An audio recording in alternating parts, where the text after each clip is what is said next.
30 ans après le premier épisode d'Hélène et les garçons, Patrick Puydebas a révélé une information de taille au sujet de son personnage iconique de Nicolas. Un autre acteur, bien connu des téléspectateurs de Plus belle la vie, devait à l'origine incarner le blondinet. Le 11 mai 1992, TF1 donnait le coup d'envoi de Hélène et les garçons. Un site comme phare des années 90 qui a déchaîné les passions chez les adolescents et changé la vie de ses comédiens. Flirts, disputes à la café, réconciliation, couples qui se forment, se déchirent, se séparent.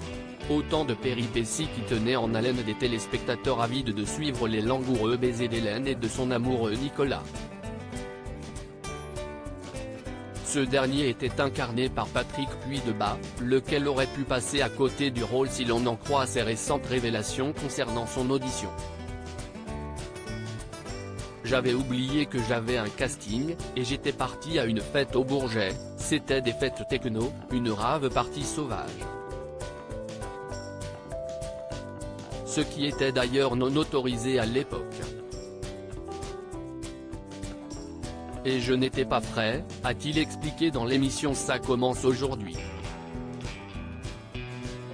Le blondinet de l'époque a néanmoins été suffisamment convaincant pour passer la seconde journée de test. Mon rôle était déjà pris et s'il a fini par décrocher le strapontin, le compagnon de Magali aurait pu être doublé par un célèbre comédien, bien connu des téléspectateurs de Plus belle la vie. L'information a été donnée par Patrick Puydebas, himself, à nos confrères de Télé Loisirs, surprenant même sa comparse Hélène Rollez. Mon rôle était déjà pris. Un autre acteur était en effet pressenti pour le rôle de Nicolas, a-t-il avoué. Cet acteur a fait une belle carrière par la suite. Il a eu un rôle régulier dans Plus belle la vie. Il a même tourné avec nous dans Les Vacances de l'amour, comme guest. Il était hyper sympa. D'ailleurs, quand il est arrivé sur le tournage, il m'a dit tu sais que c'est moi qui devais faire Nicolas mais au dernier moment ils ont changé. C'est lui qui m'a raconté cette histoire.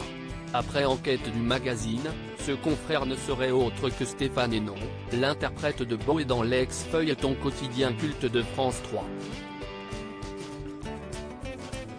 Il était en effet apparu dans l'un des épisodes du Bébé de Jean-Luc Azoulay sous les traits d'un trafiquant de drogue. Avant de passer du bandit au gendarme.